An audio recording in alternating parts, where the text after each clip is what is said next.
So the audio quality of this video is gonna suck, but I have a thing coming that I can hook my better microphone up that I used for the podcast up to my phone, because my phone is the best camera that I have. So it just kind of worked out.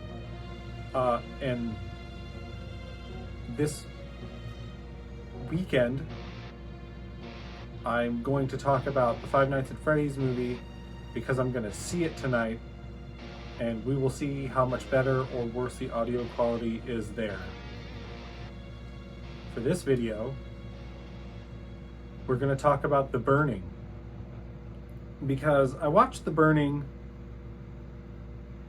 when I was real young. I don't remember how old I was, but the only thing I could remember from it, other than the villain slasher killer was burned, was like he has gardening shears that he kills people with. That's his. He kills one lady of the night, we'll call her, with a pair of sewing shears or whatever, big ass heavy metal scissors. They're still shears though. And then the gardening shears for the rest of the movie. I remember some of the POVs of that happening, but I didn't remember pretty much anything else. I kind of remembered he had a flamethrower at the end, but that's about it. I liked it more than I thought it would. The padding wasn't super duper bad after you get past the beginning, which wasn't that bad. It's just some scenes lingered longer than they should have. And despite the fact that there's literally no mystery to this movie, it's like the bad thing happens in the beginning that starts this shit, and then we just follow the fucking killer until the first murder, and then it just fucking bam. We're at the camp that this is going to take place in. And it's like, okay, so it's not his mom or whatever getting revenge, or his brother or some shit. He's just, I'm going to go fucking kill people. Fair enough, I guess. They got the bald guy from Seinfeld when he was a younger guy, and he makes this movie better than it should be, for sure. The other supporting people help too. Like, literally every lady that talked, because there's some had significant dialogue, we'll say, because there's some people that didn't say anything, and then there's background people. But every lady with a significant amount of dialogue, all of them were like, aw, why'd you have to die? You know they're gonna die, but you're like, they're all kind of nice and just are, some of them, they don't deserve it. We'll get there when we get there. Some of the guys totally deserve, well, they don't deserve to get murdered, I guess. But from a horror movie standpoint, they deserve to get murdered. We'll say it like that. So, the movie starts with a bunch of kids, they're not really kids, some of them. And they're all swearing to, like, swear on this prank. It's like, we're all in on it. We're not going to fuck it up. And they have this box that they don't show you what's in it. And they take it to the caretaker of the camp that they're at. And apparently he's a fucking total asshole. Which, yeah, he kind of is. So, they all go to the window. He's sleeping in his like cabin with a bunch of gasoline. It's like gasoline's his favorite thing, so he keeps it everywhere. And it's a human decayed skull, and they put candles in its eyes. I fucking have no fucking idea how the hell they got a mostly decayed human skull. Did they go to the local cemetery at this camp and dig one up I don't fucking know. But they light the candles and then they tap on the glass for like ever. This is the beginning padding out. One of the parts of the beginning padding I was talking about. They just tap and hit the glass and yell for like so goddamn long. And he like,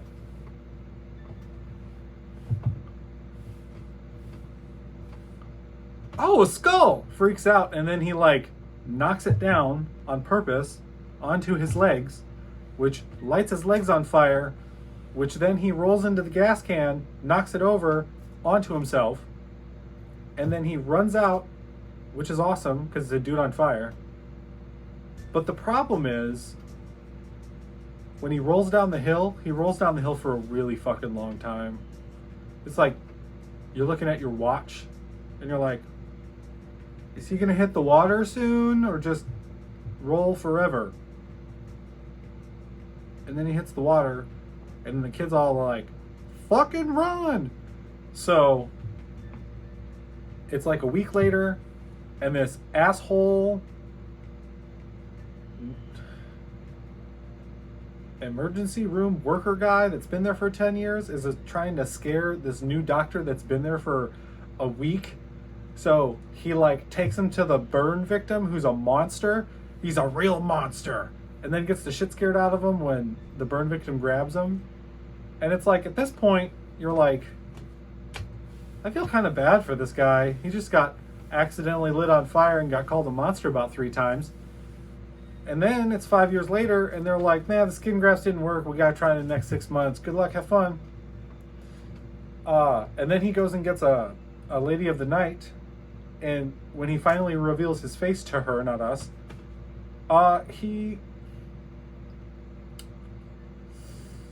she's like, ill? Can you just go? She didn't say it like that. And I'm like, I wonder if she would have just closed her eyes and just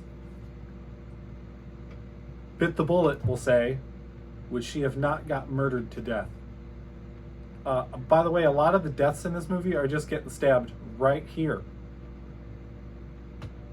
She gets stabbed right here, I'm pretty sure. So there's no mystery in this movie. You know who the killer is. Fucking go to the next camp that has Todd in it, who's one of the counselors, and he's one of the kids that did the prank. He's not the main kid that did the prank, but he's just one of them. I didn't realize he was one of them. I'm like, in my head, I was like, I bet Todd's somebody from the beginning. And then a few minutes later, it's like, let's see the flashback where this is Todd. And I'm like, I should have paid more attention to this movie than I was. The guy from Seinfeld is one of the kids. He makes this movie so much better, joking around and shit.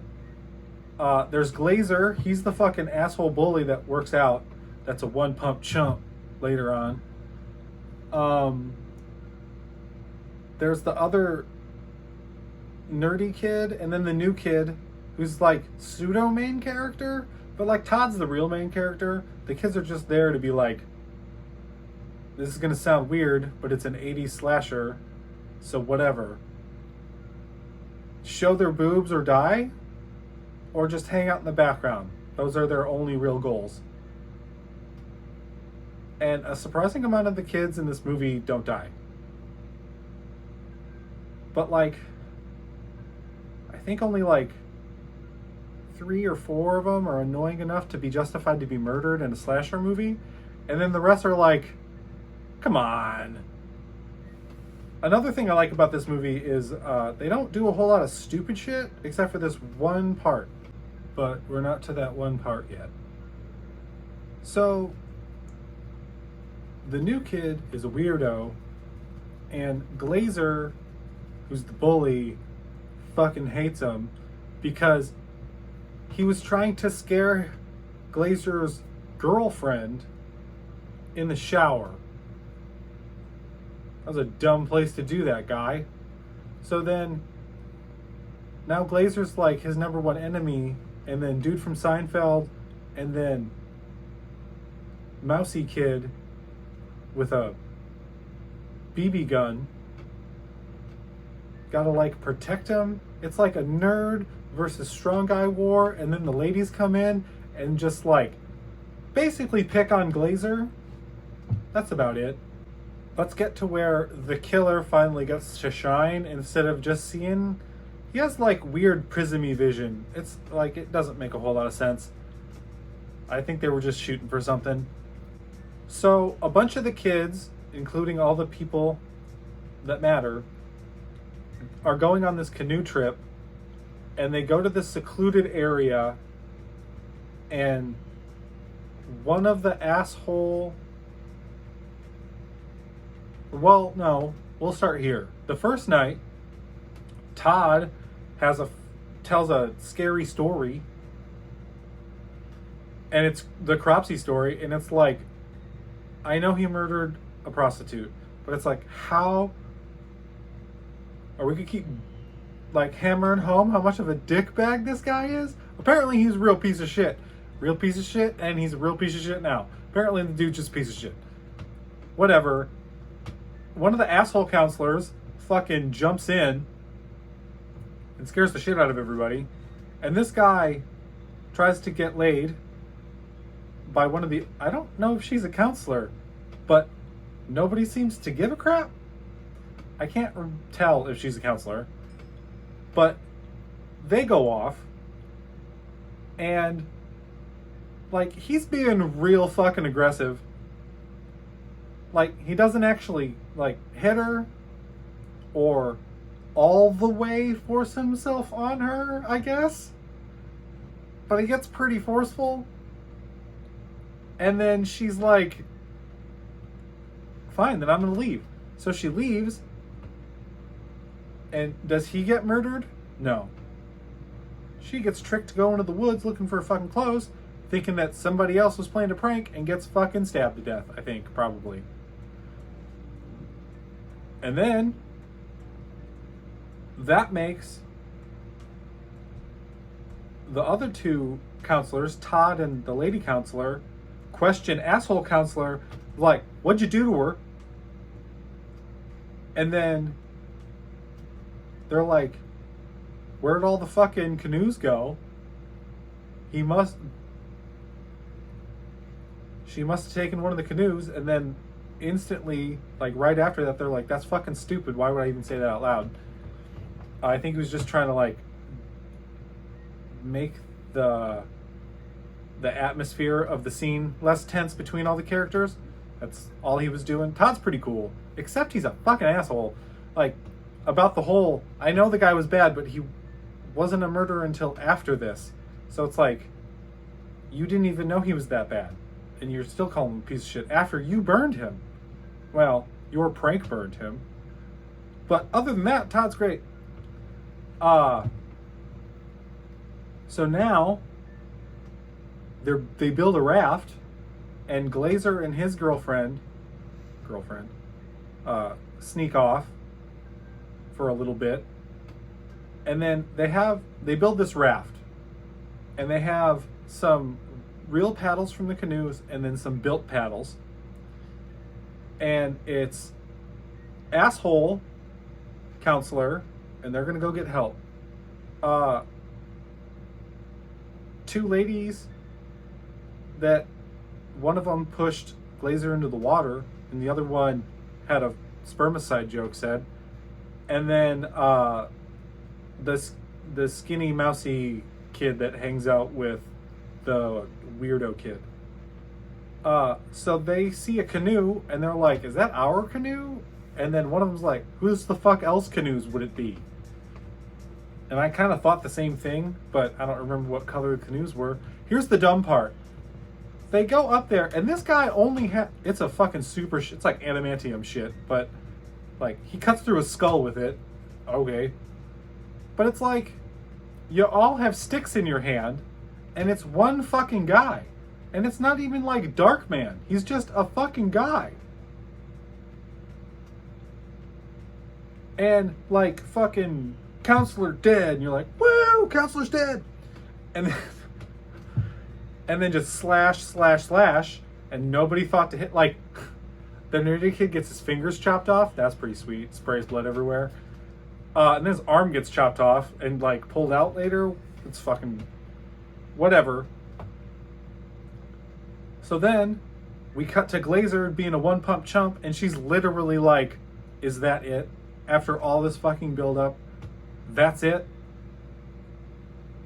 After about 10 minutes of him trying to get laid, it was real bad. So he's like, I gotta be a man, so I'm gonna go build a fire. So then he goes and gets some wood, and nerdy kid or not nerdy kid, the weirdo main character kid follows him, and then while that's happening, Cropsy is like, wah! Or however you say his fucking name, can't remember. And then she's like holding back, like, please don't kill me. So this whole time, when he gets back, and her head is in there, like she's sleeping, and he pulls back the thing, and then he gets slashed, right? So, like, was it just her head in there? But they never show. It had to be just her head in there if he's going to fit in there. But they never showed her head, like, rolled away or, like, the severed bit. And that's, like, just a bad part of the movie. Because, like, come on. She totally got her head chopped off. If you're not going to show the head get chopped off, show a head that's chopped off. Movie. Like, what's wrong with you? So then the kid is like, holy fucking shit, and runs the hell away to get Todd. And Todd's like, I don't want to listen to you right now, I'm sleeping. And well, he finally listens, and then they see that Glazer's been murdered, and the dude comes up and slashes him across the face, which knocks him out. And then the kid runs off. So killer chases the kid. And then while that's happening, Todd wakes up at some point and then runs for like help back to the camp. And as that's happening, the raft floats back by camp, and the lady counselor swims out there and pulls out the nerdy dude's arm. And then right as that happens, Todd sees him from a ledge, so it all connects at the same time. So then she and the rest of the kids get on the blood raft with the dead bodies being loaded off, and they paddle back to civilization to get help. While that's happening, the kid finally gets grabbed and taken to a dungeon type place, and Todd catches up with that situation. She makes it to the camp counselor, and the main guy is like, what are you talking about? It's just a joke. And she's like, will you fucking look at the kids, goddammit? And then it just goes, they call the police that are sending a helicopter. They get their boat with the actual motor on it to go help. It's like everything is happening, and then you see a flamethrower and a burned face, and then Todd has an axe, and then he gets like almost hit by a fucking mine car, and then he passes out for a little bit because Todd passes out a lot. And the kid's like pinned to the wall with the shears by his arm. That's why he has a flamethrower. And then Todd is fighting him with the flamethrower with an axe, and it's not really working. And then the kid finally breaks free and eventually stabs him in the back of the neck, like, you're dead, which would have killed him because it's like spine and shit. But obviously it doesn't. So then he does the second scare, and then the axe to the eye. Oh, that was amazing. Just, and then he's like pinned to the wall somehow, or a beam, and then the kid's like, let's triple tap him, and lights his ass on fire. And then it ends with a dumbass new camp counselor telling a story. The movie, or the music in the movie, was pretty unremarkable. I can't even remember like the signature music. So like, it's not the greatest movie in the world, but I had a lot of fun with it. The characters kept it going for you, because pretty much all of them were either likable or the ones that weren't likable got what came to him anyway. So it was pretty good. All right, I'll talk to y'all again this weekend when we talk about fucking Freddy Fazbear. Have a good one.